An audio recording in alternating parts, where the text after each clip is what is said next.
Pak Menteri, saya ingin matur, 2 tahun lalu saya duduk di sini bersama Prof. Rindit almarhum. Saya dengar Mas Iwan gini, ini bocah ngomong apa gitu loh. Karena saya belum paham. Saya baca 2 minggu kemudian, loh kok ada benernya. Jadi yang namanya penyakit degeneratif itu adalah semua penyakit akibat kegagalan regenerasi sel. Tidak sehari 2 hari, tidak serta-merta genetik. Kalau susunan, saya sebut saja ya, starchnya dari pisang, betul. Oat protein, dedek ada kan? Jenengan tahu dedek buatan? Kuda tuh makannya apa? Sama dedek sama rumput. Lah kok nggak ada lemaknya kuda? Makanya makanan kuda sama Mas Iwan dicampur jadi makanan. Loh memang benar itu. Jangan ketawa, dengan izin Pak Menteri ya. Karena begitu dapat proporsi karbohidrat, protein, lemak, asam amino, gliserol, free fatty acid yang betul, maka pelan-pelan komposisi seluler lanjut itu akan menjadi bukan degenerasi tapi menjadi, ya sudah, jadi kuliah Mas Iwan ini kalau di kedokteran 4 blok Bapak-bapak. Yang paling bahaya dari resistensi insulin adalah aterosklerosis. Disok pakai ring. Kalau ini ada pipa, tukang pipa macet, ringnya itu lebih besar apa lebih kecil? Lebih besar, pecah dong Pak. Ini pembuluh darah nih buntu, supaya lancar diapain? Di ringnya lebih besar apa kecil? Makin lama makin buntat. Jadi sama seperti gula, aterosklerosis kembalikan lagi dengan nutrisi seluler. Nggak usah mikir, udahlah. Ini rumusnya rumit, tapi isinya dedek, starch pisang, oatmeal, kolagen halalan toiban. Saya udah lihat pabriknya. Saya lihat pabriknya, sapi betul. Dan saya membawa Profesor Retnaningsih, Profesor TP di Unika, dekan, itu baru percaya kalau Mas Iwan bisa bikin kolagen hanya dalam waktu 1 hari. Dia pernah sekolah di Swedia, bikin kolagen itu 14 hari. Jadi baik diabetes maupun aterosklerosis, urusannya adalah nutrisi. Nah itu namanya adalah alga good. Nah kuliah Mas Iwan tadi, siklus Krebs, metabolisme protein, karbohidrat, asam lemak, itu dari 2 dosen yang berbeda Bu. Yang siklus Krebs saya, yang nutrisinya ini dosen gizi. Dan itu masing-masing 2 semester. Jadi 4 semester. Kalau di FK bayarnya 25 juta kali 4 semester. Nah, kepanjenengan diringkas Mas Iwan jadi 2 hari.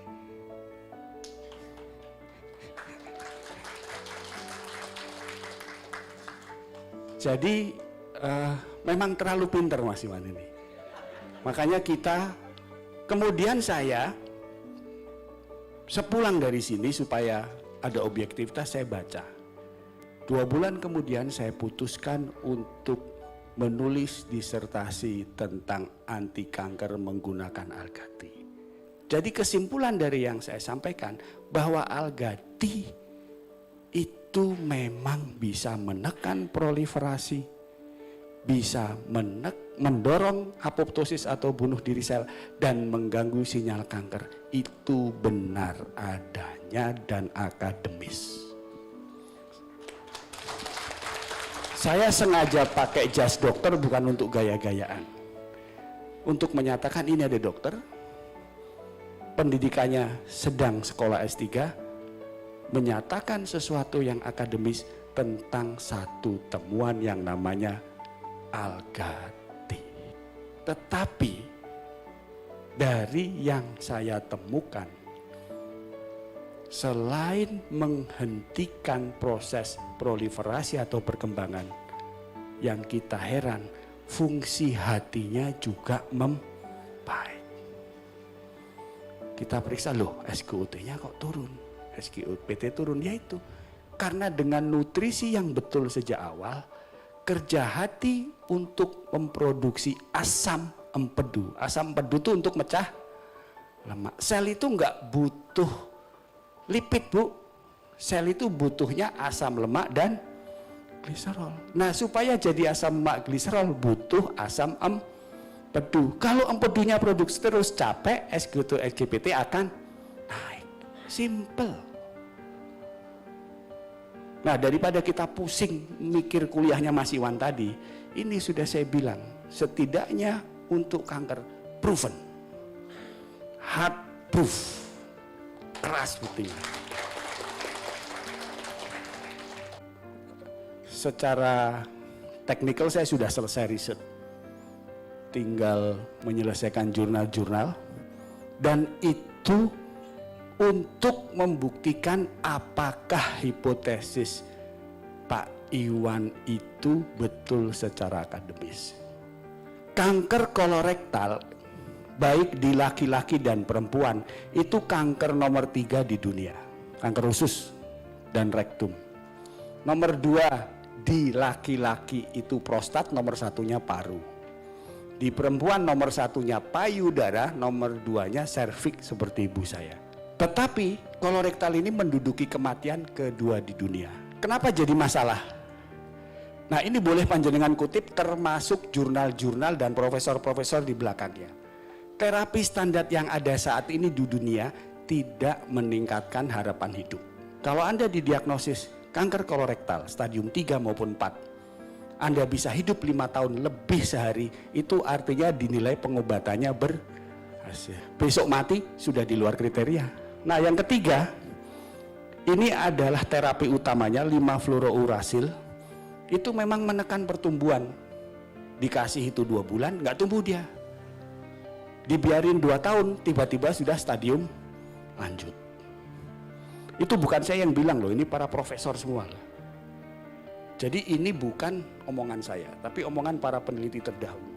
Jadi kalau di kalangan akademis Bapak Ibu, kalau ngomong omongan kita sendiri, belum bisa dikonfirmasi sebelum ada asal muasal penelitiannya.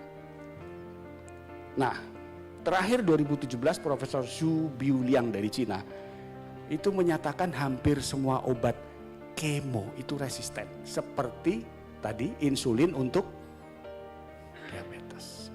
Kalau Anda lihat kenapa orang-orang yang diberi kemo bukannya malah sembuh tapi cepat mati. Begitu kemo masuk ke sel, itu oleh stem cell ditendang lagi keluar. Nah, ini yang diterangin Mas Iwan, aldehid dehidrogenase. Dia nyolong-nyolong, karena dicolong elektronnya terlalu banyak jadi nggak stabil, rusak jadi kanker.